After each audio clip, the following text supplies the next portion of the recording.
And welcome to Vlog 3 from the Borras and Holt Community Protection Camp. Just want to say hello. It's been a lovely day, sunshine's everywhere. Wind's starting to pick up now, but nice and refreshing. You know, I had someone ask me the other day, what would have happened if, just think of one important person in your life and imagine what wouldn't have happened if you hadn't have met her, or him. And I thought, and I focused on my partner, and if I hadn't met her, my son never would have come into existence, my beautiful boy, whom I love so much. I don't think I ever would have coached football, or developed the confidence and the belief in myself to do the right thing like I believe I'm doing now on the camp. I wouldn't have had my eyes opened. I wouldn't have learned the realities of the world. Great many things I need to thank her for, but what would have happened if the camp had never come into existence? I'm fairly sure I know what would have happened. I think they would have test drilled in Borras already, potentially drilled down already, potentially contaminated the ground and the River Dee already. Potentially, that would have already happened. I know a few thousand people who still wouldn't know about fracking. That's a fact. No one would be talking about it. Wouldn't be in the leader. BBC Wales, HTV Wales, Channel 4 News. They wouldn't be talking about it in the same way, certainly not connected to Wrexham, Wales.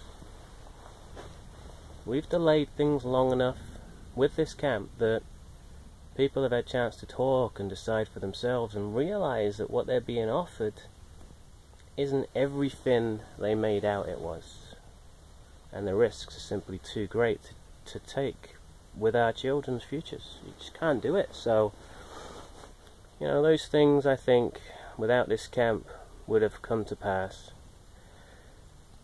A great many great things have happened. I mean, look, we've had Easter Day where we had like 15-20 children, Easter egg hunts, arts and crafts day, tombola.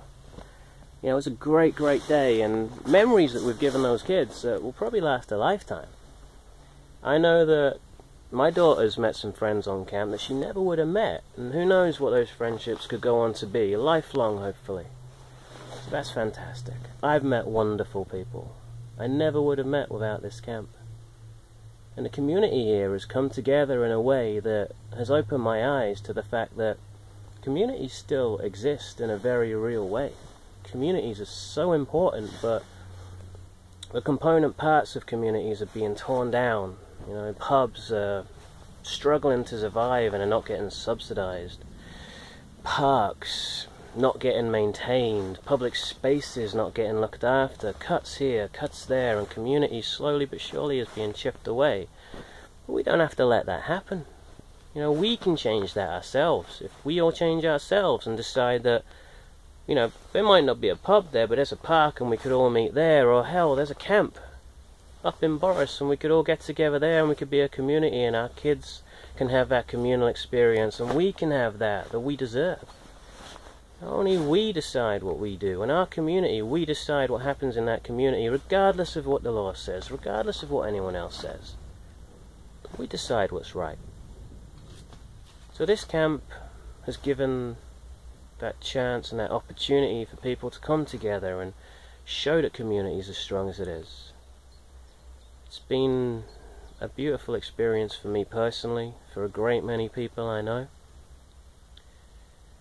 And there have been tough times, don't get me wrong, but I wouldn't change any of them because of what we've got here right now and the optimism it gives me that people are slowly waking up to the fact that things aren't quite right and they can do something about it. They have a voice and their friends have a voice. The people they talk to on Facebook have a voice, and all these people are finally getting together and going, we're not alone in what we think, we're not weird, we're not freaks, we're not abnormal because we don't agree with the newspapers and the government and the news. We think for ourselves. And we're not weird because of that. That should be celebrated. It should be worn like a badge, a medal, because you guys think for yourselves, and it's you guys that are going to change the future, not what laws are made. You step outside the law, not in an illegal way. If someone, the law says do this, but you feel like doing something else and you're not harming anyone, congregate in that communal space. Go down a local protection camp, support it, feel part of it, give a bit to it. There's nothing better. I tell you what, if that drill comes down and those trucks come down, everyone's going to feel it. And they'll feel it because this camp is part of the community in a very real way. It's become hugely important to a great number of people, and you put a drill outside that camp, people will feel that attack as a personal attack, which is exactly what it is. Now people will get it. And again, that's something that wouldn't happen without this camp. So we have to do whatever we can now to just keep it going. Everybody just gives a little bit, as often as they can, a little bit of time, a visit, stay for a cup of tea and a chat. The more people that are involved, the less pressure and responsibility falls on the 1 or 2 or 10 or 12 or however many people are on that camp at any given time. It makes it better for them, and it makes it easier for them, and it makes it fun. The pressure's lifted. Could be simpler than that. So anyway, guys, I will draw a line under it here so you don't get too bored, but this has been my vlog 3 from Wrexham, Wales. Come join me next time. Bye!